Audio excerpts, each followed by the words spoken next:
semua, selamat datang lagi di Ngofis episode 4. Kita sekarang akan mengangkatkan tema fisika dan alam dengan sumber kita yaitu dosen fisika dan cinta yaitu Ibu Ngurah Yudi Handayana. Selamat datang Pak, selamat malam. Halo, selamat malam semua. Senang ketemu lagi di acara yang menarik ini. Terima kasih atas waktunya Pak sebelumnya. Pada malam ini pembahasan kita sangat menarik ya, hubungan fisika dan alam. Sebagaimana kita ketahui, fisika itu ilmu yang mengatur segala hal yang ada di bumi atau alam semesta kita. Semua hal yang ada di alam semesta itu berhubungan langsung dengan fisika. Sebelumnya, Pak Yudi sudah sebagaimana asing lagi ya dengan alam, sering berkaitan dengan alam. Iya. Kita gimana Pak?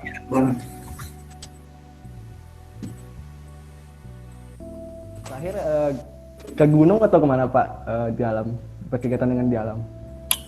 Saya, kayaknya sudah 2 tahun lalu terakhir itu ke gunung itu.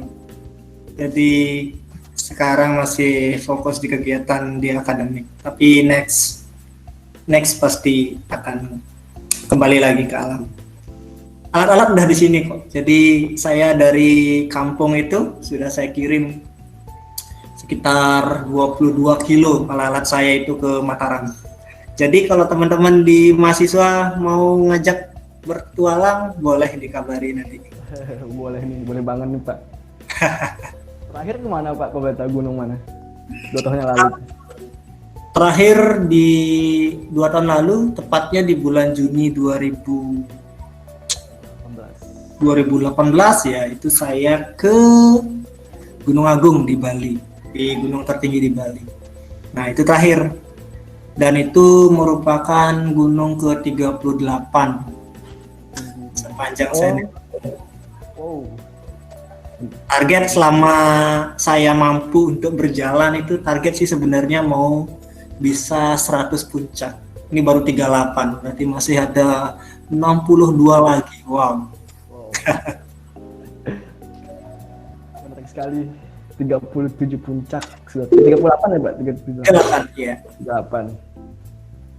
Terus boleh cerita nggak Pak gimana sih rasanya melawan gravitasi dari bumi itu ke atas itu gimana rasanya Pak? Boleh cerita sedikit nggak Pak?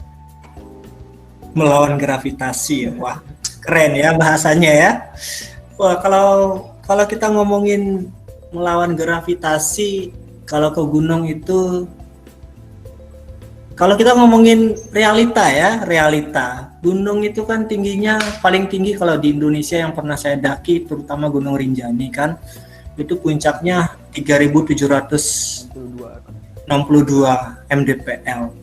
Jarak begitu kayaknya efek gravitasi nggak terlalu berbeda, paling masih 9,8an, sehingga nggak terlalu berbeda. Kecuali memang kadar oksigen itu yang nanti akan sangat-sangat berbeda, karena kan pengaruhnya perbedaan gravitasi meskipun kecil tapi terhadap zat-zat ringan kayak udara gitu kan pasti sangat berpengaruh. Makanya untuk oksigen sebagai bagian dari udara yang memiliki massa jenis lebih berat dibanding udara yang lain, maka dia akan lebih banyak terkumpul di dataran rendah. Nah, terasa sekali nanti kalau misalnya adik-adik mau ke puncak Rinjani, apalagi dari Pelawangan Sembalun mau trek ke puncak, itu ngos-ngosannya luar biasa itu. Bukan karena trek, tapi oksigennya juga. Tapi sampai sana terbayar pastinya Pak. Iya sih. Jadi sampai puncak itu ya seneng kan? Sampai puncak seneng. Habis itu ketika dari puncak ngelihat ke bawah, oh itu tenda saya. Ngelihat ke bawah lagi, oh itu penduduk. Nah itu mulai lesu lagi kan, harus jalan turun lagi kan. Ya biasa kan. Jadi naik gunung itu sebenarnya puncak bukanlah tujuan. Karena sejatinya nyampe puncak itu kita baru setengah perjalanan. Masih ada setengah perjalanan lagi sampai turun di rumah. Iya. Di puncak pasti tidak asing lagi nggak Pak sama Milky Way atau bisa sebut dengan Bima Sakti gitu Pak. Betul, ya. Jadi terutama kalau kita naik bulan Mei, Juni, Juli itu baru kita ketemu dengan, karena di bagian apa di Tenggara, ya Tenggara ya, Tenggara di bukan Tenggara, tapi dari Tenggara ke Barat Daya itu. Nah, di sana nanti akan ada kita kayak apa? Kayak kabut gitu. Nah, nanti ternyata kabut itu adalah bukanlah awan, tetapi dia adalah kumpulan dari bintang-bintang, dan kita sedang melihat ke arah pusat galaksi kita yang namanya yang disebut sebagai Bima Sakti kan, tapi lebih dikenal dengan Milky Way ya. Milky Way, kenapa ya kabut susu jadinya ya? Mungkin karena kabut itu. Jadi bagi yang hobi apa namanya itu, astrofotografi, nah yang punya kamera terus ingin mempelajari teknik astrofotografi, nah itu kan banyak tekniknya itu, jadi bagaimana shutternya, bukaannya, lama bukaan dan sebagainya itu. Nah itu bagus banget bulan Mei, Juni, Juli itu, buktikan gitu. Kalau Musimnya tuh Mei, Juni, Juli itu ya Pak. betul, Mei, Juni, Juli, selain memang musim panas, walaupun 4 tahun belakangan ini cuaca atau musim itu rada aneh gitu kan, bulan Juni juga hujan gitu, tetapi biasanya itu kan musim panas dan langit cerah. Dan kebetulan memang di bulan-bulan itu sekitar pukul 9 sampai pukul 12 malam itu di Tenggara sampai Barat Daya itu akan membentang Milky Way dengan sangat jelas. Di luar itu masih ada, cuman kan kadang tengah malam banget atau bahkan dini hari gitu, jadi nggak terlalu terlihat. Jadi yang mau tahu tentang Milky Way itu bisa coba lihat ke tempat yang bebas dari polusi cahaya itu di bulan Mei, Juni. Bagus sekali. Sama di gunung Pak, lebih dekat lagi. Betul. Dan, kalau ini menarik sekali, saya lihat di blog ya Pak Yudi itu ada bahas langit biru gitu. Terus, apa sih sebenarnya Pak yang Pak bahas di blog? Oh blog, oh iya. Jadi saya punya blog gitu kan, namanya murahyudihandayana.blogspot.com. Jadi di sana itu saya menulis unek-unek atau pikiran yang berkaitan dengan fenomena-fenomena populer. Jadi awalnya saya begini, saya terpikir bahwa ketika kita belajar di kelas, baik itu di sekolah maupun di perguruan tinggi, maka ketika kita belajar membahas fisika itu terlalu berkutat dengan bukan rumus. Kalau rumus itu memang sebuah keniscayaan, tetapi berkutat dengan sesuatu yang sangat formal gitu, bahasa yang sangat formal, dengan persamaan-persamaan, dengan kejadian-kejadian yang dibuat secara formal ya kan, contoh-contoh soal atau apa.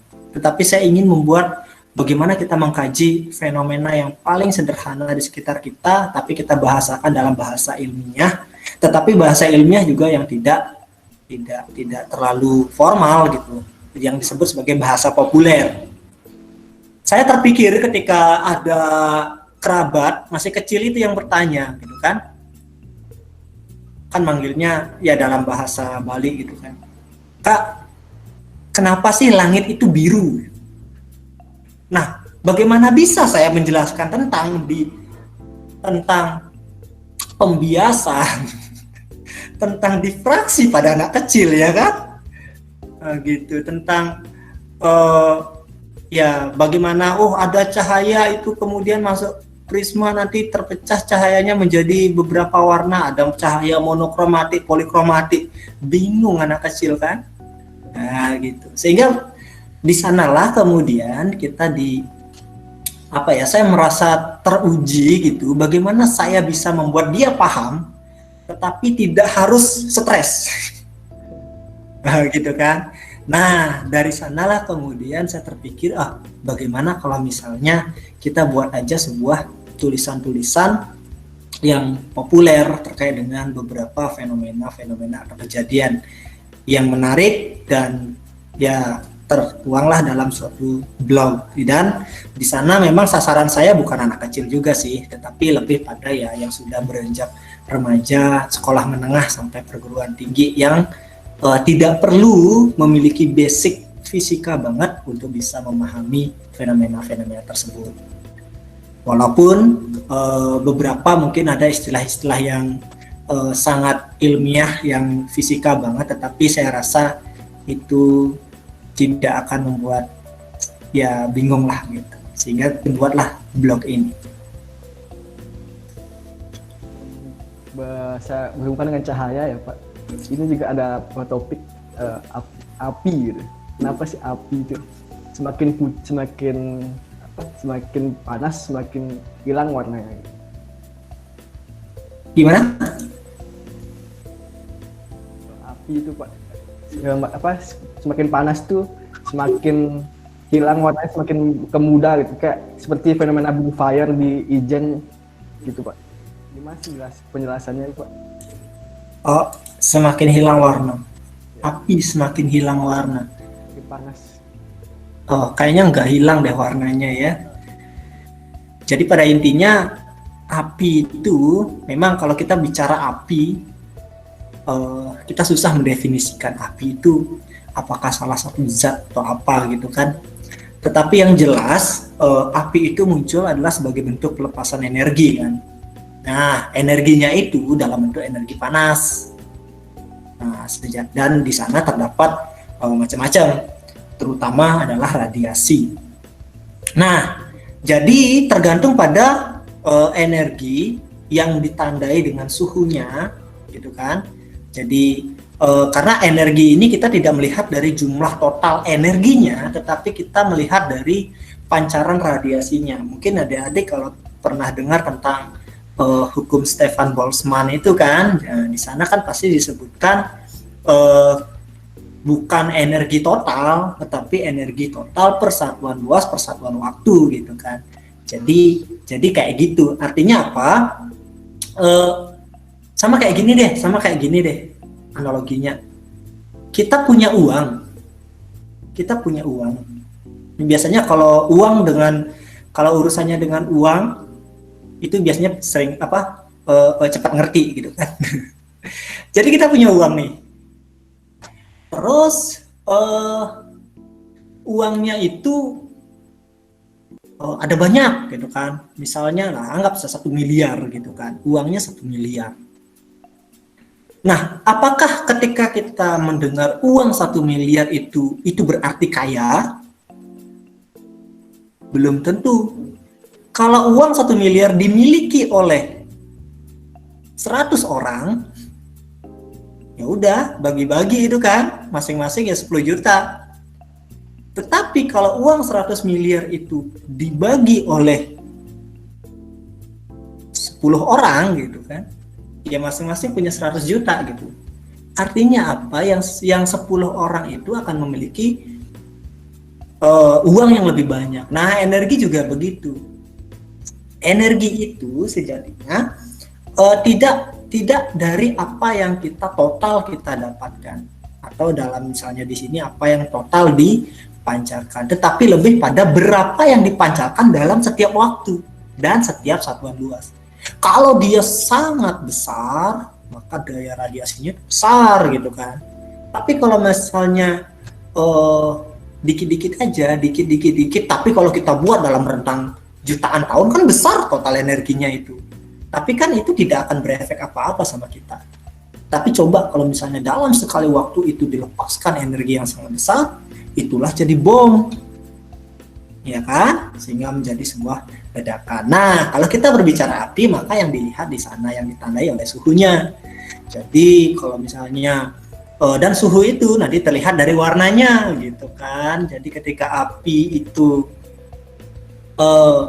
berwarna merah, kemudian menjadi jingga, kemudian nanti biru gitu kan. Nah, itu akan memiliki suhu yang lebih besar dan energi yang diradiasikan itu akan semakin persatuan luas, persatuan waktunya semakin besar. Bahkan itu kalau kita ngomongin rumus sedikit itu kan berbanding lurus dengan pangkat 4 dari suhunya gitu. Dan juga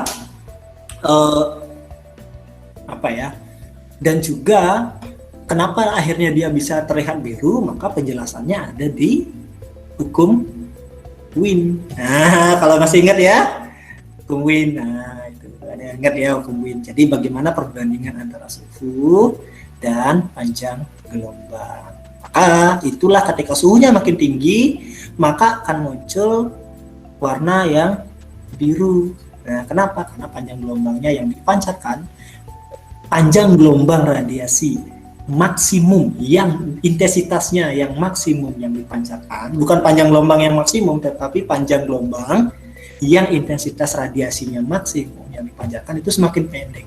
Itulah kenapa dia menjadi berwarna biru. Gitu. Nah, terkait dengan warna biru, Bapak lihat langsung nggak? Pernah lihat langsung nggak pas di Ijen gitu? Oh pernah. Ada foto saya di Instagram kan. Gimana rasanya tuh, Pak? Ada Nah, langsung. tapi hati-hati yang di Ijen itu warna biru itu bukan berarti karena radiasinya, karena suhunya. Ya, jadi saya nggak tahu ya, saya belum pernah membaca kandungan yang ada di Ijen. Maksudnya saya nggak ingat pasti gitu.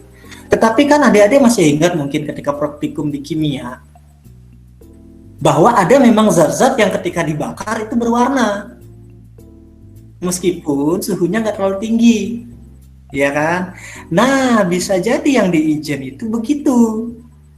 Makanya saya dekat di sana, bahkan saya masuk ke areal apinya itu ya, andaikan itu benar-benar yang energi radiasinya itu merupakan radiasi yang panjang gelombangnya itu sangat pendek, yang artinya radiasinya sangat tinggi, maka tentu saja tidak akan ada yang berani masuk ke sana gitu. Tapi faktanya di balik semua bahaya yang ada di sana, tetapi dengan menggunakan masker gas, orang biasa kan, para penambang itu masuk, bahkan para wisatawan masuk. Jadi saya kira yang api birunya itu bukan karena suhunya, saya kira itu, tapi memang karena ada suatu zat di sana yang kemudian terbakar dan menghasilkan warna biru. Gitu. Dan cukup bahaya juga sih biasanya, Pak. Ada gas yang nggak beracun.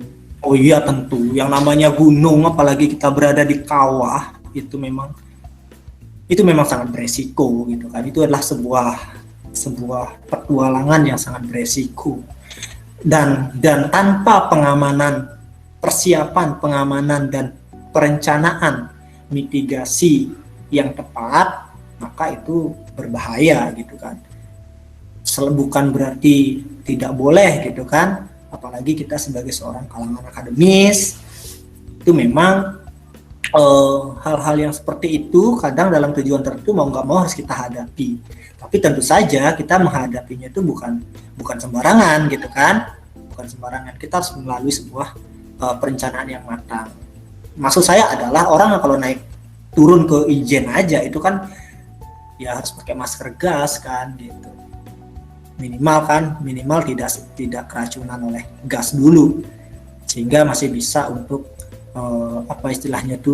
menyelamatkan diri atau jika terjadi hal-hal yang kejadian mendadak yang tidak diinginkan.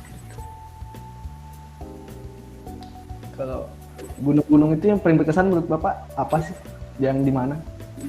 Yang paling berkesan tuh beda dengan yang paling indah ya.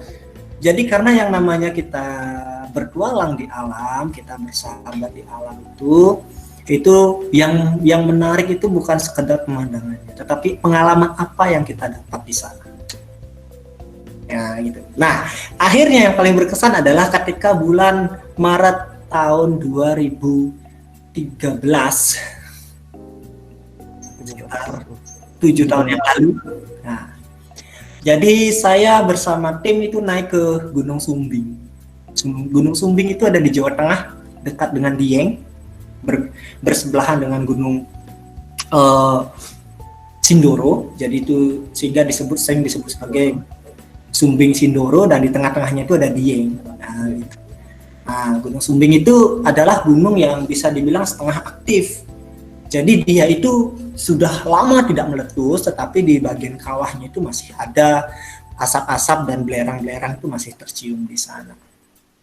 Nah, jadi ceritanya pada waktu itu saya naik ke Gunung Sumbing dan entah apa yang menjadi pikiran saya waktu itu, kita kurang persiapan. Apalagi banyak ternyata teman-teman itu yang baru, maksudnya baru mendaki gitu kan, baru pengen mendaki. Jadi ya udah kita ajak gitu kan.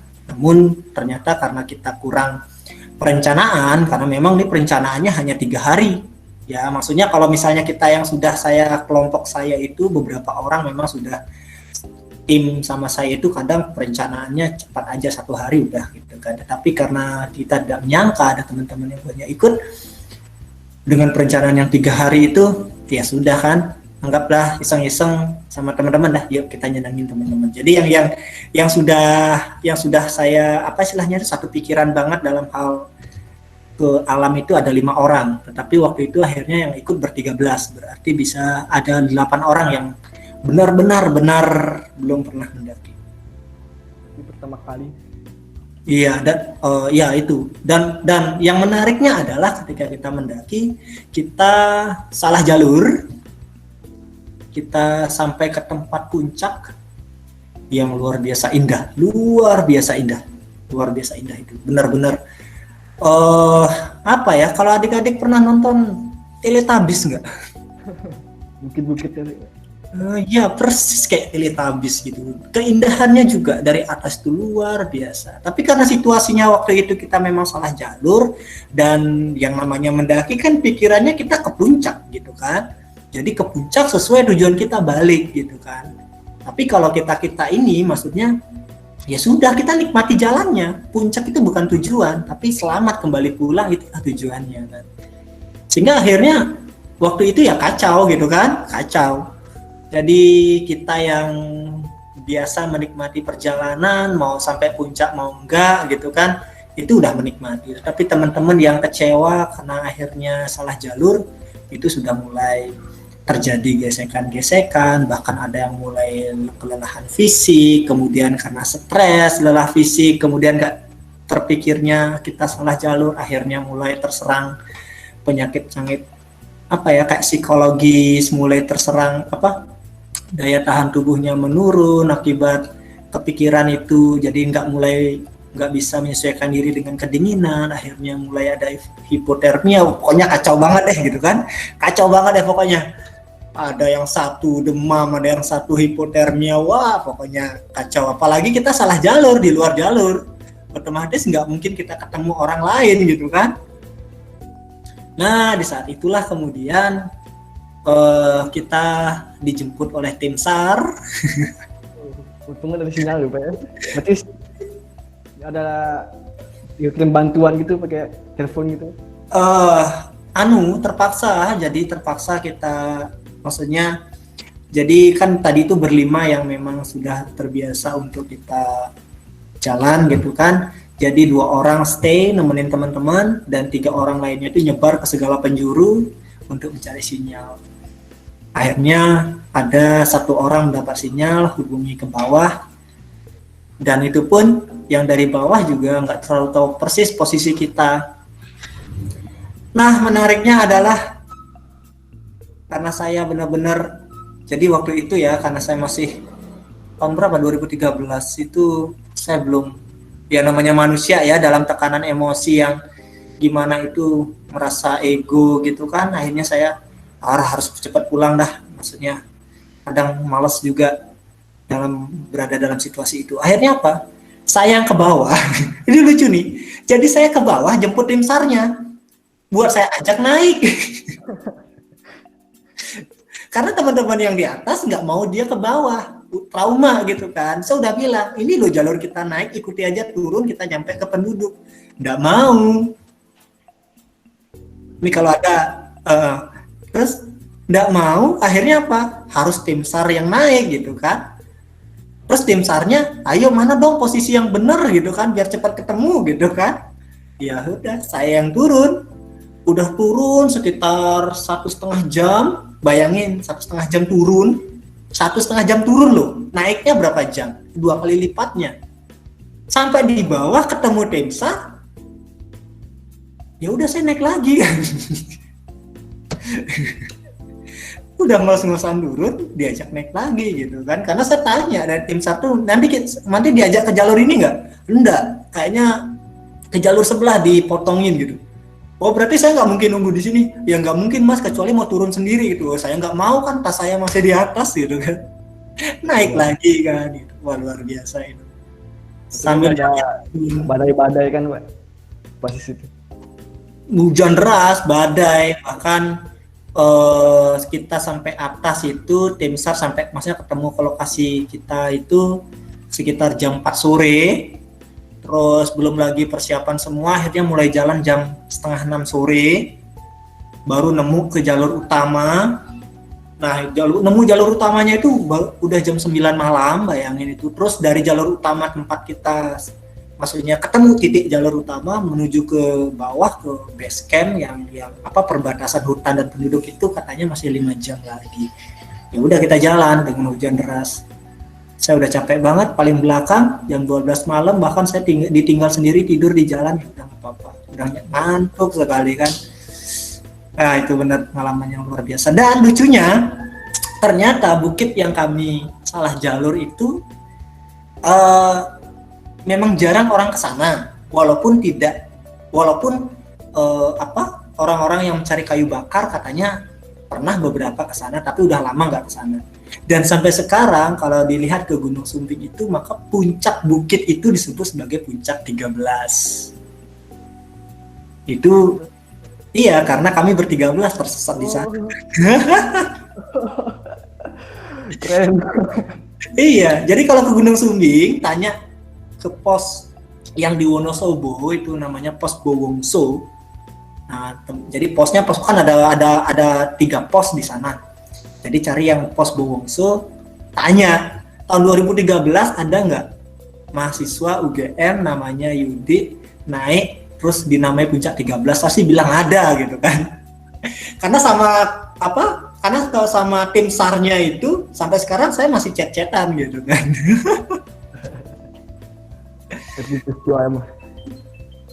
Iya.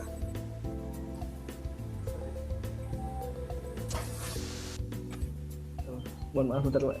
Oke. Oke Pak.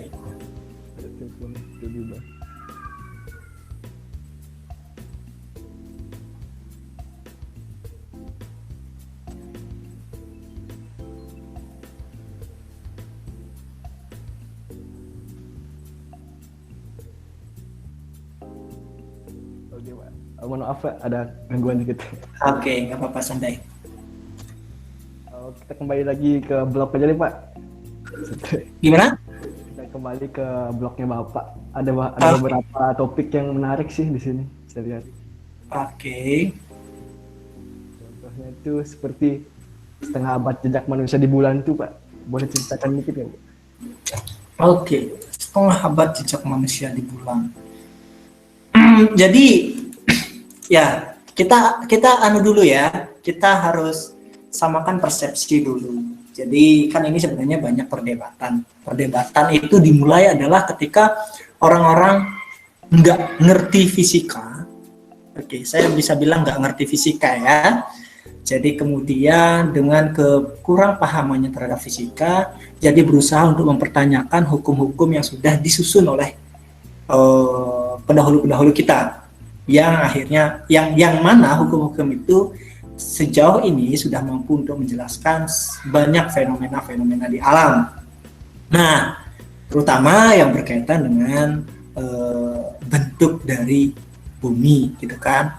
Ya udah kita kenal bumi itu bulat ya kan, berbentuk planet-planet yang lainnya itu ya berbentuk bulat dari awal penciptaannya, kecuali kita berbicara benda-benda angkasa yang lain, asteroid mungkin bentuknya tidak bulat sempurna, ya bumi pun tidak bulat sempurna, tapi ya daripada kita bilang datar kan.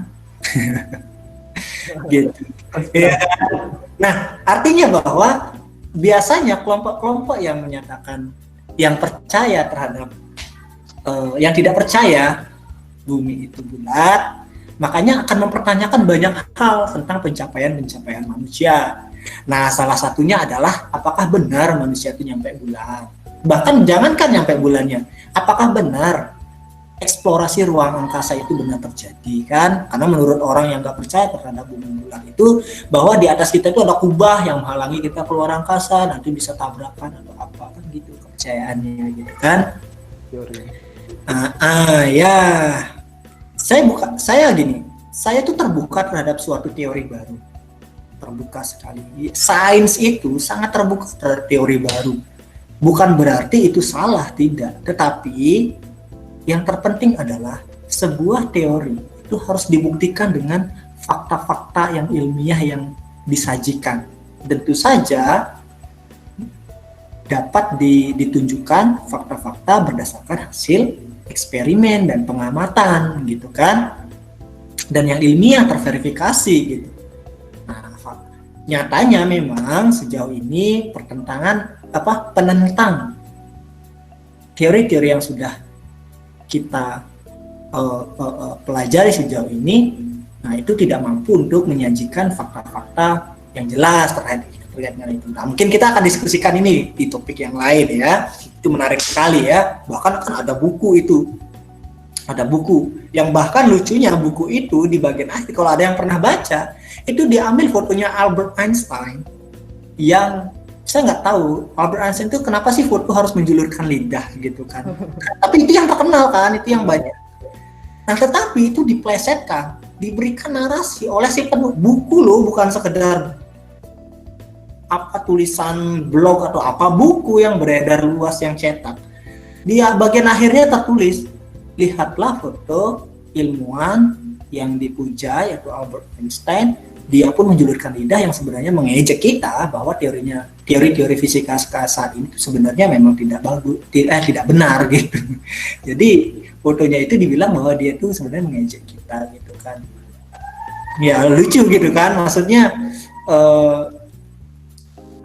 istilah sekarang ngetrennya mungkin cocok loginya itu gitu kan ya oke lah, tapi kita bisa perdebatkan nanti. Bukan berarti itu salah ya, saya yakin adik-adik mahasiswa banyak kok yang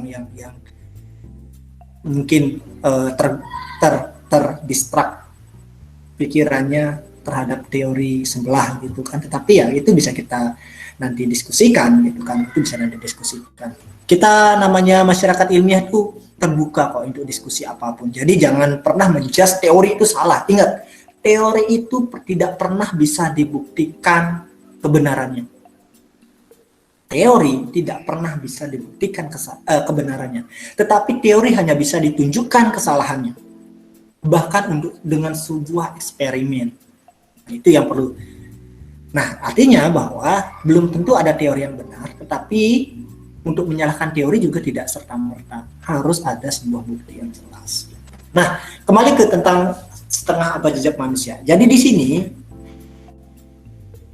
pada tahun 1969 kan, jadi itu kan tercatat bahwa itu pertama kalinya manusia mampu menuju ke bulan. Manusia loh ya, kalau wahananya kan sudah mulai dari zaman dulu, dari zaman Uni Soviet kan, sudah duluan sebenarnya. Tetapi Amerika Serikat kemudian pada tahun itu mampu menerjunkan 3 astronotnya menuju ke orbit bulan dan 2 diantaranya mampu untuk menjejakkan kaki di bulan. Nah, tulisan ini saya buat pada tanggal 20 Juli 2019 kalau nggak salah. Nah, itu tepat kan 50 tahun dari tahun 69 itu kan ya bulan Juli juga kan, 21 Juli lah waktu Amerika. Nah, jadi itu merupakan pencapaian terbesar manusia gitu kan. Karena pada dasarnya kan di balik perang dingin yang terjadi antara Soviet dan Amerika pada saat itu ternyata itu mendorong sebuah egoisme manusia untuk bisa lebih unggul dari yang lain, termasuk untuk mencapai hal-hal yang dianggap mustahil atau hanya menjadi dongeng pada awalnya. Dan ternyata dorongan-dorongan tersebut membawa efek Ya sekarang ini kita berbicara menggunakan teknologi, kita bertemu virtual menggunakan teknologi, ini juga kan tentu saja itu merupakan hasil karya dorongan-dorongan keingintahuan manusia. Nah, jadi pada tahun itu kemudian manusia pertama kali mampu menjejak bulan, dan itu merupakan sebuah pencapaian luar biasa bagi umat manusia. Karena sebuah benda langit di luar bumi yang bisa bilang terdekat itu bisa kita akhirnya jajah. Nah, jajah gitu ya. Ya, bahasa kasar banget mungkin jajah itu ya. Tetapi ya itulah faktanya, bahwa akhirnya kita mampu menjejakkan kaki di tanah itu atas nama umat manusia. Gitu. Nah, yang mana waktu itu yang sering saya baca gitu ya, karena saya memang tidak mendengar langsung, saya baca bahwa ada kalimat yang menarik diucapkan oleh Neil Armstrong waktu itu pertama kali menjejak bulan, yaitu dengan kalimat satu langkah kecil manusia, satu lompatan besar umat manusia. Artinya ketika dia menjejakkan kaki di sana, walaupun itu sebuah langkah kecil, tetapi inilah lompatan besar umat manusia. Nah, itu sangat menggugah sekali ya. Jadi setelah misi itu kemudian memang beberapa kali ada misi keluar angkasa itu. Tetapi karena biayanya terlalu mahal, ya tentu saja sangat mahal, maka tidak sering, bahkan hanya hitungan jari aja untuk menerjunkan astronot ke bulan. Sisanya mungkin lebih banyak dengan menggunakan wahana-wahana awak. Bahkan apa ya? Sama seperti naik gunung, ketika kita misalnya sudah mencapai puncak gunung itu, malas lagi ke gunung itu gitu. Pengennya gunung yang lain. Nah, begitu pula umat manusia. Setelah sampai di bulan ya pengennya sekarang ke planet lain. Sampai sekarang kan muncul proyek-proyek Mars. Nah, tapi pada saat itu lebih dekat-dekat dengan tahun 69 itu yang disasar itu belum Mars dulu, tapi Venus gitu kan. Yang disasar Venus gitu kan. Karena sifat-sifat karakternya itu kok mirip bumi gitu kan. Tapi faktanya akhirnya Venus itu terselimuti oleh awan yang sangat padat, yang bahkan ingat ya, Venus adalah planet terpanas di tata surya kita loh, bukan Merkurius, meskipun Merkurius paling dekat dengan matahari. Venus. Kenapa Venus? Karena di Venus itu tertutup oleh awan yang sangat padat, yang sangat tebal, yang mampu menimbulkan efek rumah kaca di dalamnya, dan wahana yang diterjunkan ke sana mampu mendarat, tetapi apa yang terjadi, nggak sampai 1 jam semua rangkaiannya terbakar, kayak terpanggang gitu.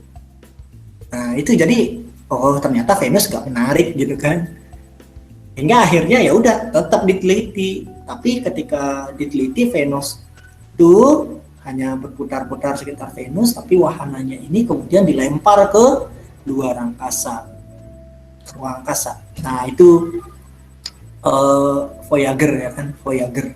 Yang mana menariknya adalah dalam misi Voyager ini kemudian ilmuwan astrofisika yang bernama Carl Sagan dan John Dick ya, saya lupa nama depannya, tapi Dick ya, itu kemudian membuat sebuah navigasi luar angkasa, navigasi luar angkasa yang berisikan peta alamat kita di jagat raya, gitu. Dan itu apa ya? Itu luar biasa, tetapi kok ngeri ya? Kok ngeri ya? Kita ngasih alamat kita ke luar angkasa gitu kan? Iya kan? Tapi itulah sebuah cara pikir yang brilian. Coba aja kita bagaimana kita bisa memberikan alamat kita. Bumi itu ada di mana sih gitu kan? Kalau kita bisa komunikasi, misalnya ada makhluk di luar sana. Oh, saya dari bumi itu di mana gitu kan? Ayo, bumi itu di mana? Oh, sebelahnya matahari. Matahari itu apa? Kan bagi mereka belum tentu sebutannya matahari kan? Iya kan? Apa yang kita pakai alamat kita coba? Oh, bintang dengan energi sekian. Lo banyak lo bintang dengan energinya segitu, bahkan jutaan gitu. Kami pilih yang mana untuk menemukan kamu, gitu kan? Nah, seperti itu. Tapi akhirnya dibuat sebuah peta gitu yang yang dirasa akan dimengerti oleh yang menemukan, andaikan ada yang menemukan ya, bahwa ternyata di planet kecil ya bumi itu, yang planet kecil berwarna biru yang kami sebut sebagai bumi itu pernah terdapat kehidupan. Pernah ya, karena nggak tahu, bisa jadi sejuta tahun lagi baru ketemu itu. Artinya bahwa kita menandakan kami di sini. Nah, itu bisa kita bahas lagi ntar mungkin kalau ada waktu. Nah, bahkan sekarang saya baca bulan lalu di National Geographic, kalau adik-adik baca juga di National Geographic, topik utamanya sebenarnya tentang dinosaurus, tetapi ternyata di sana dibahas juga ada ilmuwan Eropa yang memperbaiki petanya Carl Sagan dan John Dick itu. Jadi ternyata alamat yang dibuat oleh Carl Sagan itu ternyata bisa melenceng jauh, dan itu bahkan bisa keluar tata surya kita dibilang gitu, sehingga harus benar-benar dibuat alamat yang bisa mengarah ke tata surya kita. Ya minimal masuk tata surya dulu kan, nanti biar dipilih planet-planetnya gitu. Oh ini dia yang ada kehidupan. Nah itu dibuat sebuah alamat yang baru dan siap untuk diterbangkan kembali ya. Dan itu sangat apa dibilang, ngeri atau sebuah pencapaian luar biasa. Ya seperti itu. Nah kemudian kembali ke yang di bulan ya begitu, akhirnya pencapaian kita ke bulan itu menyadarkan kita bahwa manusia kalau mau berusaha ternyata bisa mencapai sesuatu yang bahkan mungkin yang dulunya hanya ada di dongeng dan itu sudah tercapai. Dan itulah bulan. Dan ke depan Mars menunggu giliran untuk kita eksplorasi secara langsung dengan mengirimkan manusia ke sana. Gitu. Fenomena ini banyak difilmkan juga ya Pak, keluar bumi gitu. Kayak film Interstellar contohnya. Oh ya, tapi yang di Mars itu kan yang paling keren itu terakhir itu adalah The Martian, itu yang paling keren. The Martian ya, itu yang paling bagus. Jadi kan itu yang cerita tentang seorang astronot yang dianggap mati, ya dianggap meninggal, terus ditinggal, akhirnya dia harus menanam kentang dan sebagainya. Mungkin pernah. Jangan film John Carter ya. Kalau John Carter itu kan fiksi banget ya. Yang realistis katanya bisa searching sebelumnya Interstellar sama Avenger kalau nggak salah. Realistisnya tuh maksudnya apa? Kayak konsepnya dan teori-teorinya ditetapkan ke film. Oh, nggak bisa dibilang realistis ya. Tetapi gini, setiap film seharusnya itu dibuat, apalagi jadi film itu kan ada kategorinya. Ada film yang menceritakan tentang sejarah, dokumenter, termasuk film-film yang berkaitan dengan fiksi ilmiah gitu. Dan sejatinya setiap film-film yang bergenre begitu tuh harus melakukan riset dulu, ya kan, riset dulu. Jadi semakin baik risetnya sehingga fakta-faktanya atau ilmunya itu semakin baik, maka semakin logis. Mungkin lebih tepatnya logis ya, bukan realistis. Lebih logis itu filmnya gitu. Dan memang nampaknya film Interstellar dan film Avenger itu memang melibatkan orang-orang yang memang paham tentang hukum-hukum fisika. Tetapi walaupun begitu, yang namanya film itu pasti harus ada drama. Nah, dramanya itu dibuatlah beberapa yang lebih berlebihan gitu kan. Tidak semuanya itu menarik. Tidak semuanya itu tepat secara keilmuan fisika sekarang. Tetapi yang menarik adalah saya tidak ikut, tapi saya dengar cerita gitu kan dari satu rekan yang mengikuti acara seminar di Malang tahun lalu tepat di bulan September itu ada seminar internasional di Malang.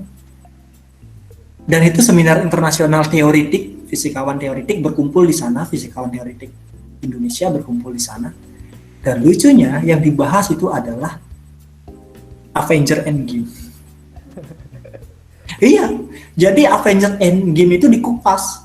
Ada orang yang ahli kuantum membahas tentang dari sisi kuantumnya gimana sih, kenapa si Ant-Man itu bisa seperti itu. Iya.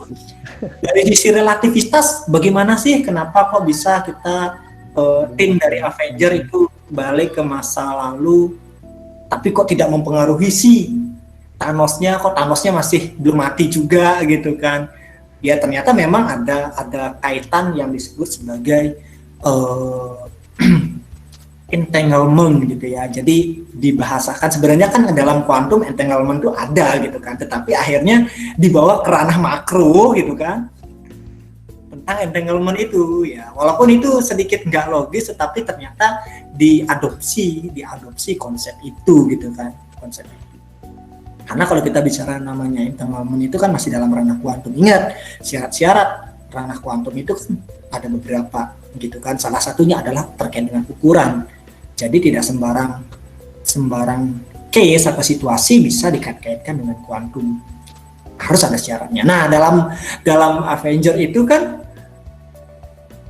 bahasa kuantum tuh dibawa ke ranah makro gitu kan. Nah, diadopsi maksudnya. Nah, itu kan oke, secara teori mungkin ya, tetapi secara penerapan ya udah itulah film gitu kan.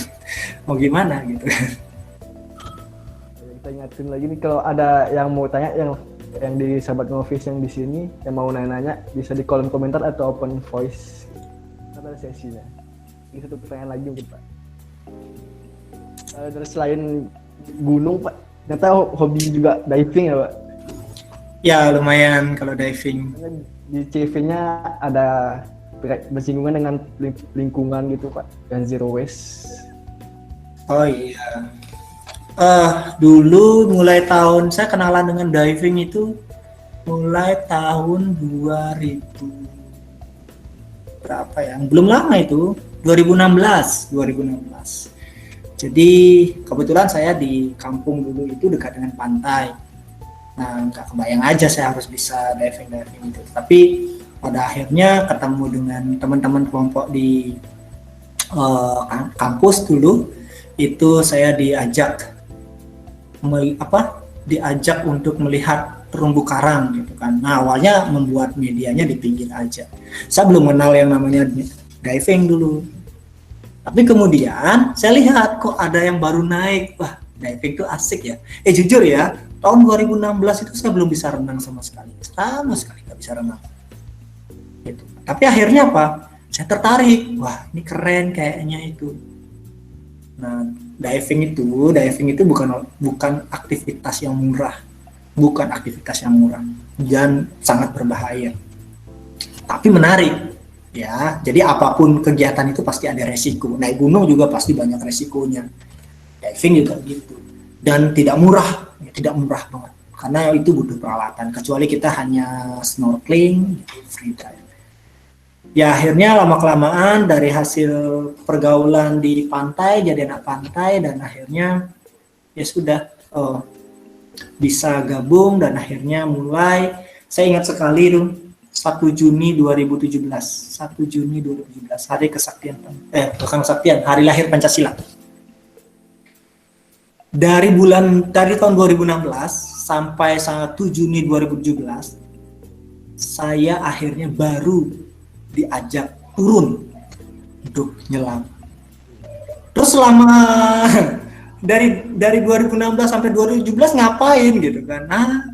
Asal tahu ya, selama itu saya itu jadi tukang angkut tabung gas. Serius. Jadi ngangkut, naikin ke perahu. Jadi ketika perahunya jalan, saya hanya di pinggir. Datang lagi perahunya, saya ngangkutin lagi. Ya apa ya maksudnya? Saya berpikir meskipun di kampus itu saya adalah seorang pengajar, saya ahli di bidangnya di fisika, tetapi di laut saya nggak ada apa-apanya. Jadi yang orang-orang diver itu ya itu expertnya, jadi saya harus belajar. Nah, ini tips loh, bagaimana caranya saya bisa diajari gitu kan. Ya saya tunjukkan, saya tulus dulu, saya bantu selama 6 bulan jadi tukang angkut tabung gas. Ya, akhirnya dia diajak untuk belajar masang tabung gas. Jadi setelah ngangkut-ngangkut, maksudnya dekat-dekat mulai bulan April itu saya mulai diajari masang-masang. Jadi kan ada BCD namanya, buoyancy, control, D-nya apa saya lupa. Pokoknya jaket yang bisa dikembang-kempiskan yang mengatur buoyancy kita di laut. Nah, bagaimana masang itu ke tabung gas, bagaimana memasang regulator dan sebagainya, itu saya pelajari otodidak. Jadi kalau ada yang nyelam, berapa orang yang turun? 7. Oke, saya pasangin semua. Bayangin kan, dengan langsung melakukan, nggak perlu teori gini masanya, enggak. Saya pasang, tek, bener nggak? Bener, salah. Oke, pasang semua, udah siap. Oke, siap semua. Mereka turun. Nanti mereka naik, apa yang saya lakukan? Saya, sebentar, diam.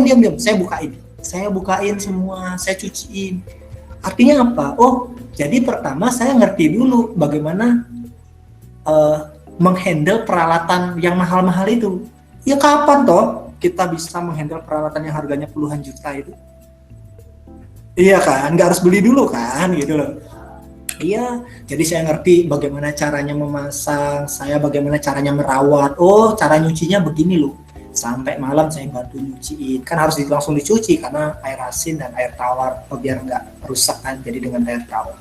Bagaimana, oh ternyata cara nyucinya kayak gini. Jadi itu yang saya pelajari dulu.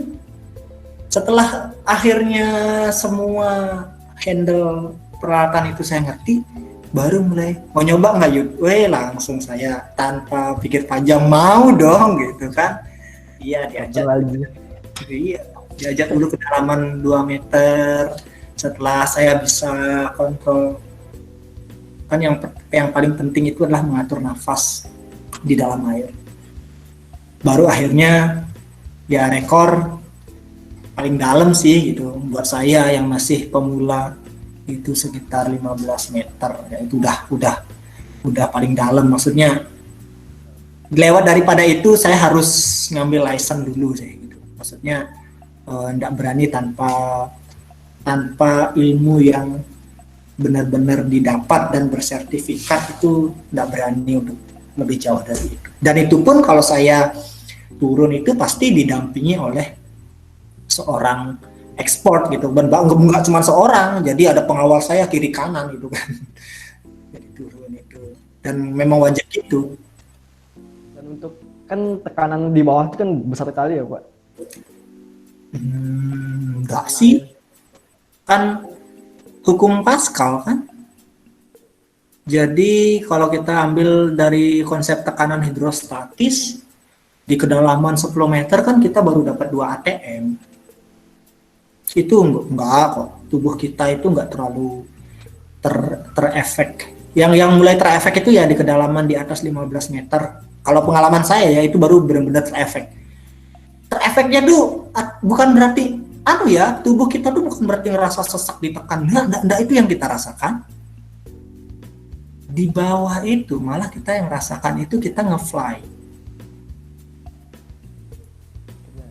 Nge-fly itu apa ya? Jadi jadi fasenya itu begini, bagi yang mungkin setiap orang akan merasakan yang berbeda-beda. Jadi kedalaman 10 dari atas ke bawah itu pasti akan mengalami perubahan tekanan dan pengaturan, ada namanya equalizing, bagaimana telinga itu biar tidak sakit sampai ke bawah. Terus setelah itu di bawah enggak, mulai nyaman itu di kedalaman 10, 12, 15 itu nyaman, kita biasa. Tapi kita sadar kita nyelam. Maksudnya masih kita memikirkan timing, tekanan gas. Tapi kalau udah turun ke kedalaman yang 20 ke atas itu, maka itu sudah kita udah lupa diri. Karena ketika di kedalaman 20 itu, maka suara-suara sudah nggak ada. Kita kayak berasa di sebuah dunia yang sing, dan kita kadang di sanalah lupa diri. Lupa diri benar-benar, kita keasikan main-main, dan tekanan gas malah jarang diperhatikan kalau belum ekspornya ya. Jadi kadang lupa tentang tekanan gas dan sebagainya. Nah itu. Dan yang paling bahaya kembali lagi, kalau pasti ada resikonya. Paling bahaya kalau diving itu pas kita ke permukaan, nggak bisa kita tiba-tiba langsung cus naik permukaan. Oh iya, oh itu nah nanti kita terkena namanya, aduh kenapa saya lupa istilahnya ya, itu. Jadi itu bisa meninggal. Bahkan saya aja ketika mulai masuk ke kedalaman 10, naik-naiknya itu hidung saya itu berdarah seharian. Nggak banyak sih ngucur, tapi setiap saya pencet hidung selalu keluar darah. Jadi kena pembuluh darah di hidung itu pecah akibat perbedaan tekanan yang di dalam besar tiba-tiba kecil. Nah makanya pembuluh-pembuluh darah halus itu pasti pecah dia gitu. Dan habis itu ya harus istirahat sampai benar-benar nggak ada keluar darah. Dan pernah nggak ada istilah keliengan? Pernah tahu keliengan itu? Habis perjalanan jauh gitu kan? Nah rasanya kayak gitu. Kalau baru-baru ya. Dan aturannya juga orang yang habis dive itu nggak boleh naik ke gunung, nggak boleh. Atau misalnya habis dive di mana namanya di Trawangan, terus tiba-tiba naik ke Sembalun, wah mati nanti gitu. Ya serius, meskipun naik Gili Trawangan aman-aman aja, tapi sekalinya kita langsung ke ketinggian itu bisa menyebabkan, bisa berakibat fatal gitu kalau tubuhnya tidak terbiasa. Makanya mending diatur ke gunung dulu baru nyelam gitu.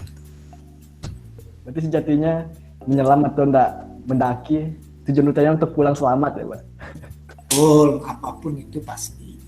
Bahkan di diving itu kan ada aturan bahwa jangan pernah mendaki sendirian. Nggak boleh itu. Menyelam. Jadi menyelam itu pasti harus ada namanya pasangan. Jadi namanya buddy istilahnya. Jadi kalau nyelam itu harus kita gini, yuk lo buddy sama gua ya gitu. Jadi kita memang lo pasangan gua. Jadi kalau aku kenapa-kenapa kamu tanggung jawab. Kalau kamu kenapa-kenapa saya tanggung jawab gitu. Namanya buddy. Sehingga nyelam itu harus minimal berpasangan dua-dua gitu. Kemana-mana harus bareng gitu. Nggak boleh sendirian. Untuk sobat Ngovis, ada yang mau ditanyakan nggak ke Pak Yudi terkait alam dan fisika tadi? Boleh di komentar atau langsung voice, nggak apa-apa. Silahkan.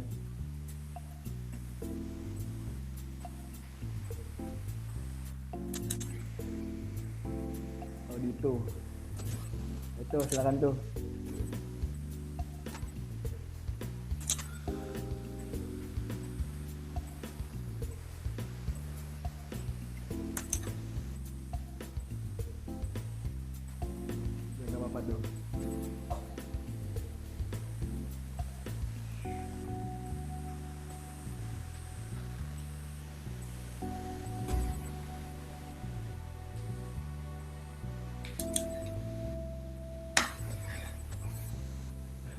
Oh, nggak bisa katanya itu. Pak, ada di tulisan di komen, momen apa yang buat Pak Yudi jatuh cinta sama fisika, Pak? Iya, oke. Kita gini ya. Ya sejatinya kalau bahasa-bahasa seperti ini tuh puitis gitu ya. Itu puitis banget sebenarnya. Dan setiap orang itu akan berbeda-beda. Jadi ada yang punya, memang benar-benar punya momen ting, wah inilah saya menyebabkan saya mencintai sesuatu gitu. Tetapi kalau saya pribadi masuk fisika itu bukan karena sebuah momen yang benar-benar wah saya harus ke fisika, enggak. Tapi ternyata itulah sebuah jalan yang mengalir saja. Jadi dari saya SMA di SMP gitu kan, SMP nggak pernah terbayang saya akan jadi kuliah di fisika, kemudian S2 di fisika, itu nggak pernah kebayang. Jadi SMP ya udah ikut, kadang diikut lomba matematika ya ikut, lomba IPA ikut. SMA juga begitu, cuman entah kenapa ketika SMA saya lebih banyak diikutkan di lomba fisika gitu kan dibanding lomba yang lain. Nah dari sana akhirnya saya lebih banyak belajar fisika gitu. Dan karena saya belajar banyak fisika, terlebih pada suatu momen itu saya mendapat juara dalam suatu lomba fisika, dan oleh penyelenggara lomba saya kemudian diberikan apa ya, kayak garansi untuk bisa diterima di perguruan tinggi tersebut tanpa harus tes. Ya sudah, maksud saya adalah kenapa tidak dimanfaatkan gitu kan. Ya udah, masuk fisika dan berlanjut. Tapi satu hal yang saya selalu pegang, satu hal yang selalu saya pegang, dan ini buat adik-adik juga, di apapun dan dimanapun kita berada, kita harus selalu melakukan dengan sungguh-sungguh. Jangan pernah menyalahkan keadaan terkait kegagalan yang kita alami. Contoh, kalau adik-adik sudah masuk fisika, ya udah tekuni fisika. Jangan bilang, dulu niat saya gini, nggak ada. Faktanya sekarang kamu di fisika. Lakukan fisika itu dengan baik, gitu, pelajari. Begitu pula untuk bidang-bidang yang lain. Jangan pernah gagal di fisika, terus kambing hitamnya adalah karena niat saya di bidang lain. Nggak boleh begitu. Nah, itu yang saya pegang. Akhirnya apa? Ketika saya memutuskan masuk fisika, niat saya ya udah, saya harus belajar dengan sungguh-sungguh semaksimal mungkin gitu. Jadi jangan pernah kepikiran andaikan saya ini enggak boleh. Itu yang harus dipegang. Jangan pernah berhayal untuk berada di dalam keadaan yang lain, apalagi keadaan yang udah lewat. Tapi bermimpi untuk memperbaiki keadaan di depan, itu bagus. Sekarang saya sudah di fisika, ke depan saya menjadi lebih baik. Nah, oke, silakan. Tetapi ketika kita mengkambing hitamkan keadaan yang lain yang ada di mimpi kita sebagai alasan kita gagal di sini, itu nggak benar.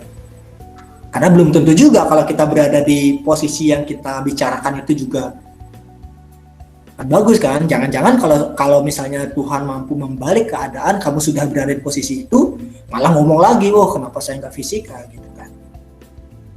Nah, kayak gitu. So, Tuhan itu punya rencana untuk kita, punya misteri untuk hidup kita. Yang penting kita lah jalani dengan sungguh-sungguh. Maka itu yang membawa kita menuju ke kesuksesan masing-masing ya, karena kesuksesan adik-adik dan kesuksesan saya itu indikatornya beda. Intinya adalah akhirnya kita enjoy menjalani hidup kita sebagai warga fisika. Nah, itulah akhirnya yang membawa saya ya menekuni fisika. Jadi tidak benar-benar ada suatu momen yang benar-benar tidak. Tapi karena memang sudah mengalir dan saya jalani dengan sungguh-sungguh. Sangat bermanfaat banget untuk kita mahasiswa. Masih Pak. Yang lain ada pertanyaan lagi nggak? Silakan di open voice atau komentar.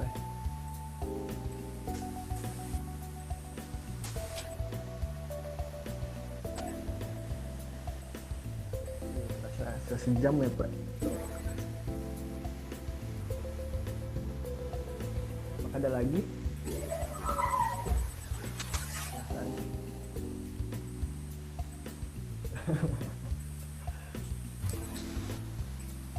Ada dari Henry nih Pak, nggak ada niatan chat bareng dengan anak fisika nggak Pak? Kerjaan. Oke.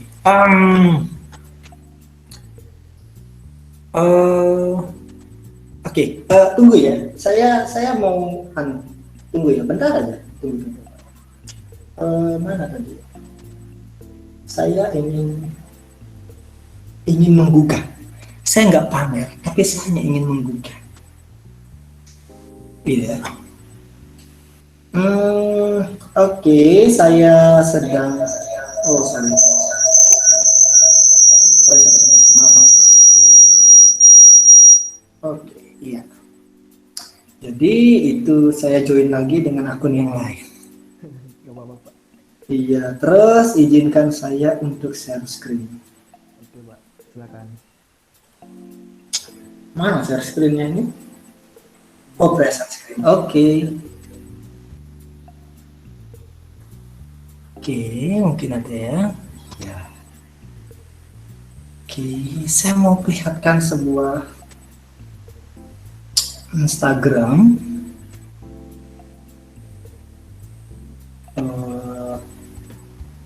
Oke, em, ya beberapa hal yang penting. Mungkin ini yang pertama kita bahas ya. Mungkin udah muncul ya. Nah itu kan. Viral nih. Nah itu yang di Ijen ya. Ijen ya. Ini masih di Ijen juga. Oke, tapi ada satu hal yang ingin saya tanya, yang ingin saya tunjukkan. Ini dia. Nah itu. Jadi di posisi itu saya adalah ketua geng dan yang lainnya itu mahasiswa semua. Oke, jadi pertanyaannya Henry terjawab. Bahwasanya memang saya suka bertualang dengan adik-adik gitu kan. Cuman, nah ini mahasiswa di kampus lain tempat saya mengajar dulu. Nah semenjak saya di Mataram, ya memang belum berkesempatan aja gitu. Selain memang karena memang belum, istilahnya gini, belum tahu siapa saja teman-teman yang suka gitu kan.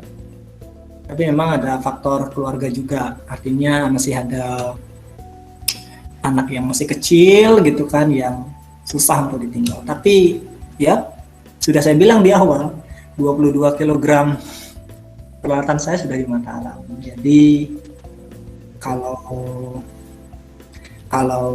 ada kesempatan dan semuanya mendukung, ayo aja. Oh iya, saya mau tunjukkan sesuatu juga. Mungkin ini adalah sebuah foto yang menarik, mudah-mudahan jelas. Ada sebuah kabut mungkin ya. Itu adalah Milky Way. Ini terakhir saya naik. Ini terakhir ya, Pak? Ini kayaknya terakhir. Bukan. Oh bukan. Ini 2017. Nah, mungkin ini lebih jelas. Yang di atas tenda itu, yang menjulang di atas itu bergaris. Nah, itu adalah Milky Way. Dan ini nggak bisa loh kita sekedar foto jebret dapat. Ini memang harus ada teknik yang disebut sebagai astrofotografi. Saya sendiri belum bisa juga, tetapi memang ada teman yang bersedia memfoto saya itu. Nah, ini mungkin aktivitas saya di bawah. Ini juga masih di Bali sih. Jadi ini kegiatan kita. Jadi ini kegiatan ini sangat seru waktu itu. Jadi kita turun itu banyak, sekitar 15 orang, dan kita berjejer kayak pasukan gitu, dan kita maju barengan untuk jadi kita ke tengah dulu, turun, baru kita jejer, melintang dan bergerak ke pinggir sambil mengambil sampah-sampah plastik yang ada di lautan. Lumayan waktu itu, berapa kilo kita dapat itu gitu. Dan ada juga beberapa kayak ini misalnya. Nah ini sampai di bawah itu kita semua lepas fin, sepatu kataknya itu, dan ngangkut-ngangkut batu. Kita tumpuk menjadi sebuah barrier kayak pemecah ombak gitu. Kita tumpuk-tumpuk di suatu tempat karena memang terkenal di sana terjadi abrasi yang luar biasa. Dan ini nggak mudah loh, di bawah gaya Archimedes kita mengangkut batu seperti itu. Batunya sih jadi ringan, tetapi kita jalannya jadi ya itu. Kalau mau merasakan sensasi, mungkin ada yang pernah main di pantai terus ke dalaman gitu, gimana jalannya, enak nggak? Nggak enak kan, susah jalan kayak gitu. Nah ini kan dulu saya bisa 3726 ternyata. Iya ya, sayangnya hanya kaki saya ya, karena waktu itu yang ngetren tuh gaya foto yang kayak gini. Ya ini menarik, ayo kapan-kapan bisa kita kesana. Oke, apa lagi ya? Ya, mungkin tidak ada yang. Nah, ini yang lagi sekarang heboh. Mungkin anak-anak geofisika tahu sekarang Merapi lagi ngambek ya, ngambek. Nah, ini waktu itu sempat naik. Dan ini naik ya bertiga aja. Saya bertiga. Oh, saya sering. Bahkan saya pernah naik Gunung Merapi. Kalau Gunung Merapi ini saya sudah naik 9 kali Gunung Merapi. Jadi sudah sangat hafal jalurnya. Jadi pernah waktu itu pendakian ke-5 ke Merapi itu pas acara ini yang kemarin lewat apa? Acara libur Maulid. Nah, kebetulan saya dan ada teman dari Sulawesi dulu itu, teman-teman yang lain saya ajak nggak mau karena mereka ada acara Maulidan. Nah, kebetulan saya dan teman-teman itu kan, terus kita ngekos ngapain liburan, bengong kan, krik-krik. Akhirnya apa? Ayo Merapi, ayo, gitu kan. Kita naik Merapi dan benar, nggak ada pendaki satupun waktu itu. Dan kita naik berdua aja tengah malam. Dan it's okay. Semua aman, terkendali, dan sampai saat ini saya masih ada di sini. Ini ada yang tanya juga nih Pak. Iya. Bentar, saya stop share screen dulu ya. Oke, mana dia ini? Oh, ini dia. Oke, loh. Oh, nggak ada. Sebentar. Stop pesan. Oh, ini dia. Oke. Udah ya? Udah. Oke, good. Ada yang bertanya gimana tuh? Gimana cara mencintai fisika atau berhitung untuk pemula? Sering jana. Oke, menarik pertanyaannya. Dan pertanyaannya susah untuk dikata-katakan. Caranya lakukan. Jadi tidak hanya untuk fisika, apapun itu, caranya adalah lakukan. Jangan pernah menunda. Gini, ada pepatah mengatakan, jika kita menginginkan situasi yang sempurna, baru kita akan melaksanakan sesuatu. Jika kita menunggu situasi sempurna, baru kita akan melaksanakan sesuatu. Dipastikan kamu tidak akan pernah melakukan sesuatu. Artinya bahwa tidak ada yang sempurna, tidak ada yang namanya momen-momen sempurna. Yang ada adalah lakukan sekarang. Bingung dengan fisika, suatu konsep, baca, latih. Nggak ngerti, tanya. Nah, kayak gitu aja rumusnya. Baca, lakukan, nggak ngerti, nanya. Jadi tidak ada tips kita harus begini, enggak. Sekarang aja kalau misalnya kita tiduran nih. Pasti rasanya mau belajar ntar. Nah, nggak boleh ada kata ntar. Langsung ambil bukunya, baca, tulis, nggak ngerti, nanya. Udah, simple rumusnya ya. Itu aja. Dan akhirnya terwujudlah pepatah, kalah bisa karena biasa. Gitu. Jadi ya harus dibiasakan gitu. Atau ada pepatah Jawa yang menarik. Pernah dengar mungkin ya? Witing tresno jalaran soko kulino. Ada yang pernah dengar itu. Jadi witing tresno jalaran soko kulino. Witing itu Arya Nugroho ini orang Jawa kayaknya ya.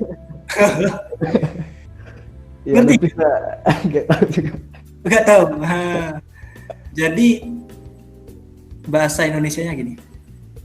Cinta itu bersemi karena sering bersama-sama. Nah, jadi witing tresno jalaran soko kulino. Ya apa sih kan begitu, kalau kita udah sering bareng-bareng itu pasti jatuh cinta. Oke, nah itulah namanya cinta lokasi kan. Tresno jala kurino. Oke. Ada lagi nanya tadi Kayaknya sama deh nih, caranya kita agar jatuh cinta dengan pilihan yang kita jalani. Tadi sudah dijawab ya tadi, sama. Oh enggak, beda ini beda. Oh, Kalau tadi kan gimana caranya jatuh cinta sama fisika. Nah kalau ini gimana caranya jatuh cinta dengan pilihan yang kita jalani. Itu rumusnya sederhana sekali. Satu kata. Syukur. Syukur. Kalau kita sudah bersyukur di posisi kita, pasti kita akan jatuh cinta dengan pilihan kita. Ya? Ketika kita menginginkan sesuatu yang lebih dari keadaan kita sekarang, ingat, di bawah sana ada yang menginginkan posisi kita. Jadi ketika kita menyesali posisi kita sekarang, ingat, di bawah sana ada banyak orang yang siap berada di posisi kita. Dan ketika kita terus-terusan menyesali posisi kita, dan akhirnya Tuhan mengabulkan kamu ke posisi yang lain dan posisi kita digantikan oleh orang yang berharap itu, jangan pernah menyesal. Sehingga untuk kita bisa menjalani, khususnya di fisika atau secara umum dalam hidup ya, dalam hidup aktivitas apapun, maka yang kita perlukan satu sebenarnya, syukur. Kalau kita sudah bersyukur dengan kondisi kita, beda ya syukur dengan pasrah. Syukur itu adalah kita menerima, tapi kita tidak berusaha untuk menjadi yang lebih baik. Kalau pasrah itu artinya kita menerima, tapi tanpa berbuat apa-apa. Jadi kalau kita syukur, maka hidup ini pasti indah. Keindahan itu bukan karena kita uang banyak, bukan karena kita santai, enggak. Karena banyak juga yang sudah punya segalanya, tetapi dia merasa bosan. Ayo coba. Buktikan sekarang, pandemi ini di rumah aja kalian kalian dikasih, nggak usah ke kampus deh, di rumah aja gitu. Ayo sekarang udah dikasih di rumah aja, bosan nggak? Bosan, iya. Dulu malas sekali ke kampus kan kuliah, sekarang dikasih di rumah aja gitu kan. Artinya apa? Karena kita pada dasarnya jadi manusia itu memang nggak pernah puas gitu. Berada dalam suatu posisi. Dulu kita malas ke kampus, ya udah dikasih, kamu di rumah aja. Udah di rumah aja, ngebet sekarang pengen ke kampus, ya kan? Nah, intinya adalah bagaimana kita bersyukur. Kalau sudah bersyukur, pertanyaan si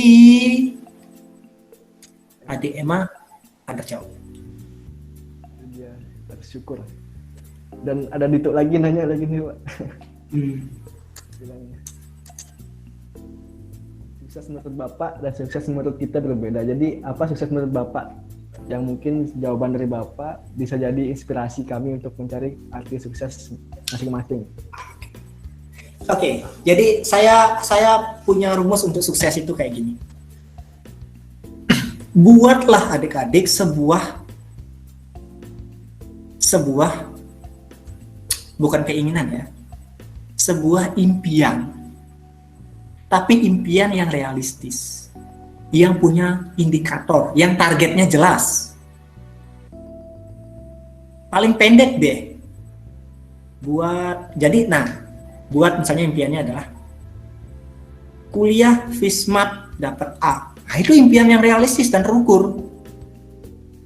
Terus buat lagi impian setelah itu saya lulus tahun, misalnya Arya semester berapa ya? Semester 5, Pak. Semester 5, berarti semester 5 2,5 tahun lagi ya. 2,5 tahun lagi ya. 2,5 tahun 2020, 2021, 2022. Nah, misalnya Arya 2022 bulan Mei saya sudah harus ujian skripsi. Kan? Buat lagi. Juni 2022 saya sudah memiliki penghasilan. Nah, saya nggak mau bilang pekerjaan. Karena definisi pekerjaan itu mungkin kita akan memiliki pandangan berbeda. Di satu sisi orang akan melihat pekerjaan itulah ketika kita pakai seragam, kita kerja di suatu tempat dan kita ada pimpinan kayak gitu kan. Kan bekerja tidak harus begitu. Tapi yang penghasilan itu pasti, mau gimana caranya, yang penting halal gitu kan. Nah, itu dapat penghasilan. Mau kita usaha sendiri, berbisnis sendiri atau bekerja untuk orang lain. Yang jelas mungkin kita punya target lagi bahwa Juni 2022 kita punya penghasilan sendiri. Nah, targetnya lagi mungkin penghasilannya berapa. Nah, Jadi buatlah sebuah impian-impian yang realistis seperti itu, yang kemudian semuanya dibuat dalam sebuah timeline yang itu disebut sebagai milestone. Nah, kayak itu kan, sebuah tujuan-tujuan yang jelas. Nah, itulah kesuksesan ketika semua bagian titik-titik itu kayaknya terlampaui dan gitu. Itulah sukses itu. Jadi kalau ditanya saya, ya jelas saya punya milestone, saya akan S3. Itu milestone yang jangka menengah saya kan. Setelah ketemu itu, oke, untuk itu saya sukses gitu kan. Tetapi ke depannya pasti ada lagi gitu kan. Yang lain misalnya saya nanti tamat fisika, setelah itu tahun sekian saya mau jadi ustadz. Saya, ya kan itu sebuah milestone juga gitu. Bagaimana kita bisa mengabdi kepada masyarakat gitu kan. Itu sebuah milestone gitu. Artinya apa? Mungkin pertanyaannya itu, buatlah impian kita masing-masing. Karena setiap orang itu unik gitu. Setiap orang unik. Bahkan impian saya yang paling jauh pun ada. Apa misalnya? Saya pensiun di umur sekian. Nah, itu udah ada milestone-nya. Bahwa saya harus, jadi itu ada apa istilahnya tuh, kayak kapsul waktu. Jadi saya tulis dan saya simpan itu sebagai kapsul waktu. Dan sesekali saya buka, oh saya sudah mencapai titik ini dan ada impian di terdekat ini yang belum tercapai. Terus bagaimana tengah jalan kalau kita mau merubah impian? Ya enggak apa-apa gitu, enggak apa-apa. Mau diubah, dimodifikasi impiannya menjadi lebih realistis, ya itulah pengalaman gitu. Kalau dulu impiannya saya waktu kecil, saya mau jadi dokter gitu kan. Akhirnya setelah SMA realistis jadi perawat aja. Setelah mau tamat ya lebih realistis lagi, saya mau jadi fisikawan akhirnya gitu kan. Oke gitu. Buatlah milestone sehingga nanti kesuksesan kita akan tercapai masing-masing. Yang penting positif gitu kan. Jangan milestone yang tidak benar sesuai dengan norma yang berlaku. Pertanyaan mungkin terakhir ya Pak. Oke. Oh, ada Ardi juga. Apa hakikat dalam hidup untuk mempelajari fisika? Gimana cara kita memahami fisika sebagai sahabat alam semesta? Wah, dalam ini ya. Yang di bawahnya ini, Tan. Fisika dalam anime manga One Piece. Bisa sih. Ya. Oke. Nah, kalau Ardi ini nanti kita buat sesi lain ya. Wah, ada banyak sesi lain nih Arya. Jadi ada sesi apa ya? Bahas tentang teori sekolah gitu kan. Bahas lagi tentang One Piece. Oke ya, nantilah gampang ya. Kita bisa ngobrol-ngobrol lagi. Tapi kalau yang One Piece ini kayaknya kita harus kumpulin dulu siapa-siapa yang penggemar One Piece gitu. Oh, banyak di fisika ya, Pak? Ini salah satunya nih, Pak. Oh iya, kalau gitu kita bikin grup yuk. Apa ya? Mania fisika gitu. Ya, lagi seru-serunya. Tapi yang saya ikuti manganya ya. Jadi kalau animenya nggak terlalu saya ikuti. Sehingga ya sedang menunggu yang episode 995 ya. Asik. Oke, nah jadi Ardi saya nggak bisa banyak bahas dulu sekarang ya. Jadi sekarang kita coba memikirkan penjelasan untuk Vispa sangat dalam. Hakikat dalam hidup untuk pelajari fisika dan bagaimana cara kita memahami fisika sebagai sahabat alam semesta. Fisika, sahabat alam semesta. Fisika, sahabat alam semesta. Puitis ya, tapi bagi saya fisika bukan sahabat alam semesta.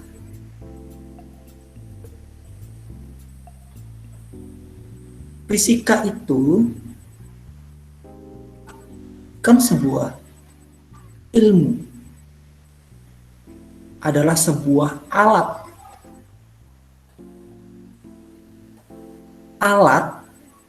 untuk kita sebagai manusia mempelajari alam semesta.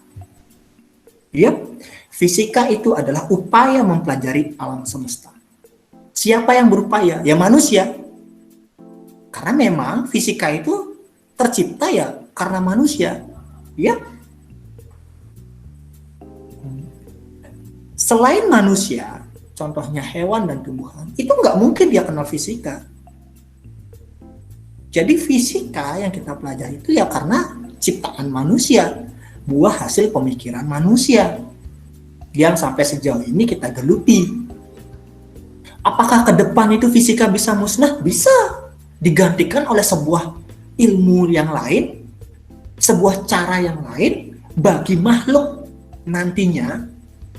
Saya bilang makhluk ya, untuk mempelajari alam gitu. Saat ini kita adalah Homo sapiens, manusia Homo sapiens kan. Tapi bagi saudara sepupu kita yang dahulu, homo-homo yang lain, mungkin mempelajari alam itu dengan cara yang berbeda, bukan dengan fisika atau dengan sains sekarang. Bahkan ke depan seperti teorinya Noval Noah Hariri ya kalau nggak salah, saya lupa penciptanya, yang menulis tentang Homo sapiens dan Homo Deus, bahwa kedepannya kita ini akan tergantikan berevolusi menjadi Homo Deus.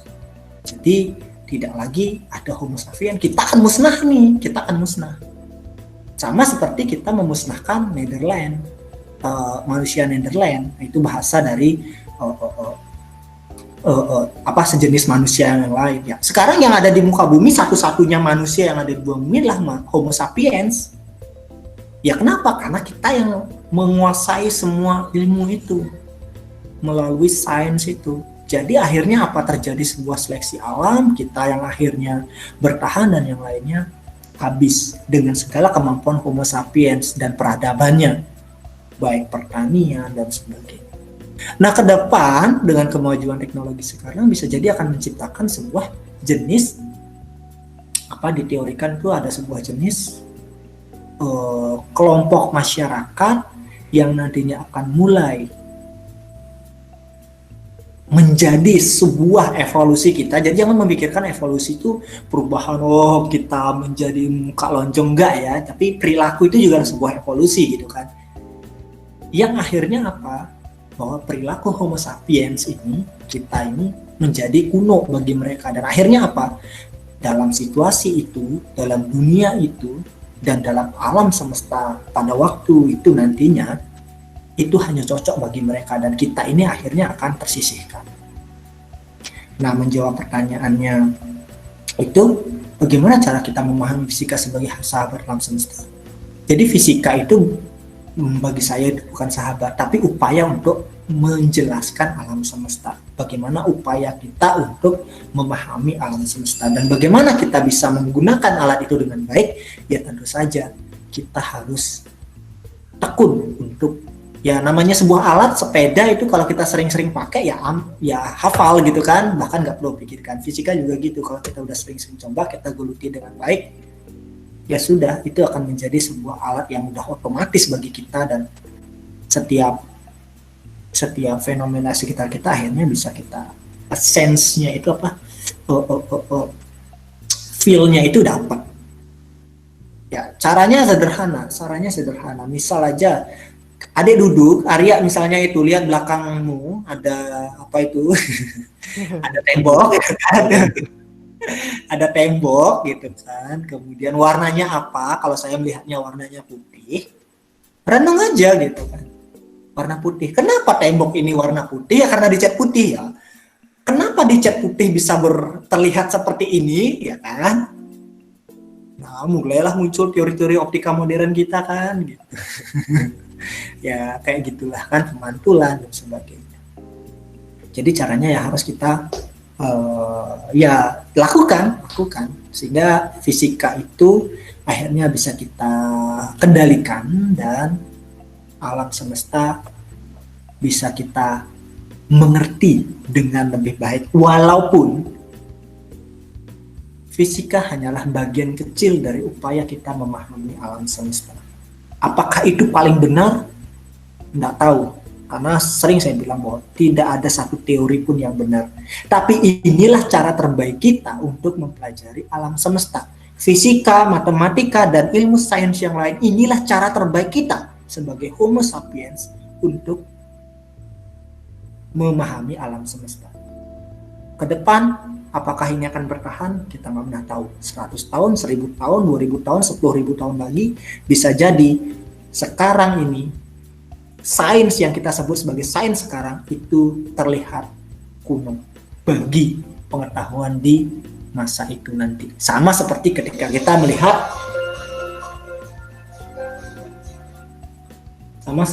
melihat pengetahuan di sebelum era sains itu muncul, kita anggap itu sebuah era pengetahuan yang agak kuno dan tidak logis gitu kan. Bisa jadi apa yang kita sekarang pahami ini itu bagi peradaban kedepannya,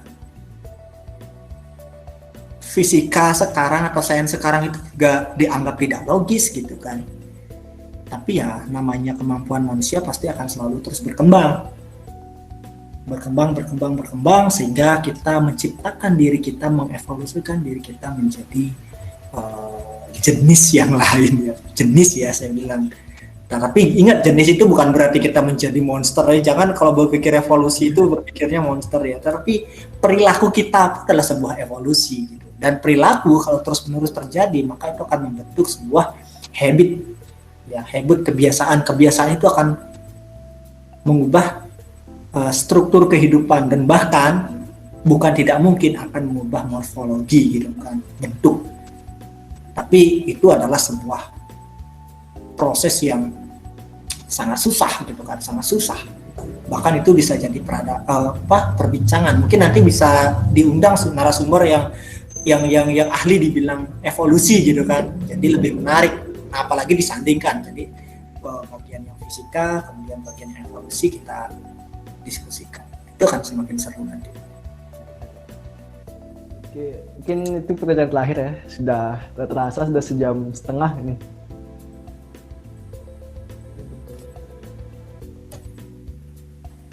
Rasa ada lagi nggak? Ada Erna itu nanya. Satu lagi ya Erna ini ya. Oke, terakhir ya. Erna ini sebenarnya adalah sebuah. Jadi gini, bahwa ada namanya, saya lupa jumlahnya. Manusia itu memiliki kecerdasan, ya kan, kecerdasan. Dan tingkat-tingkat, bukan jenis-jenis kecerdasan itu dibedakan. Ada yang kecerdasan kinetis dan macam-macam. Saya lupa sekali itu rinciannya. Nah, cara belajar juga berkaitan dengan kecerdasan itu. Ada yang suka dengan membaca, ada yang suka dengan menonton, ada yang suka dengan mendengar, bahkan ada yang suka belajar sambilan, kayak adik belajar lebih ngerti kalau ada musik. Ya, it's okay gitu kan. Nggak salah. Intinya yang penting adalah tujuanmu tercapai, kamu bisa paham. Tetapi kalau misalnya apa yang kamu lakukan itu effortnya dikit, misalnya kamu belajar dengan dengerin musik mungkin kelihatannya nyaman, tetapi kamu pelajari lebih sedikit dibanding kamu lepas musiknya. Jadi misalnya kamu sambil dengerin musik belajar 2 jam, tapi kamu lepas musiknya 1 jam aja atau setengah jam aja udah nyampe di sana juga gitu. Ya sudah, kan mending lepas musik setengah jam aja belajar selesai, sisanya bisa dilakukan untuk hal yang lebih produktif. Kemudian dalam belajar itu ada itu walaupun kita sebagai seorang sains 3 kali 1 sama dengan 1 kali 3 kan, tetapi dalam belajar itu rumusnya nggak berlaku. Jadi belajar itu tidak berlaku hukum komutatif perkalian. 3 kali 1 tidak sama dengan 1 kali 3. Maksudnya adalah belajar 3 jam dilakukan dalam sekali belajar itu hasilnya akan berbeda dengan kita belajar 1 jam tapi dilakukan 3 kali. Berbeda hasilnya. Jadi kamu belajar fisika, aku sekarang belajar 3 jam materi ini. Akan berbeda hasilnya jika kamu pelajari sekarang 1 jam, besok 1 jam, besok 1 jam. Itu akan berbeda. Itu yang disebut sebagai konsistensi. Gitu. Ya kan? Jadi 1 buku dibaca seharian kamu nggak akan ngerti dibanding dipisah-pisah. Makanya kuliah itu seminggu sekali, Kalau mau biar selesai, ayo kita 2 hari selesai kok satu buku itu kan, ya kan. Tapi kan saya kan nggak akan bisa gitu kan, karena otak itu butuh waktu untuk relaksasi dulu gitu. Makanya jangan pernah belajar apalagi terlebih untuk ujian itu. Kita SKS, sistem kebut semalam. Jangan gitu kan, nggak akan mampu, serius nggak akan mampu. Makanya ingat aja rumusnya ini, bahwa dalam belajar 3 kali 1 tidak sama dengan 1 kali 3. Sangat bermanfaat. Rasa sudah di penghujung nih Pak, sudah 1,5 jam. Dan untuk semoga kedepannya target-target yang Bapak akan capai tercapai dengan waktu yang dekat, seperti S3 dan mendapat puncak lagi nih, mencapai 100 puncak gunung tertinggi di Indonesia. Ya amin. Masih lagi 62 lagi. Oke, terima kasih sahabat Ngofis yang sudah bergabung, dan yang nanti yang belum sempat bergabung bisa didengarin di Spotify dan juga di YouTube Himafis. Di sana sudah ada 2 episode sebenarnya. Kita 1 episode lagi akan diupload segera, dan seterusnya juga akan diupload segera. Terima kasih atas waktu yang disempatkan untuk Pak Yudi. Oke, sama-sama. Terima kasih ilmunya. Sudah diundang. Oke, saya cukupkan. Terima kasih. Assalamualaikum warahmatullahi wabarakatuh. Selamat malam. Oke, selamat malam. Dadah, bye-bye.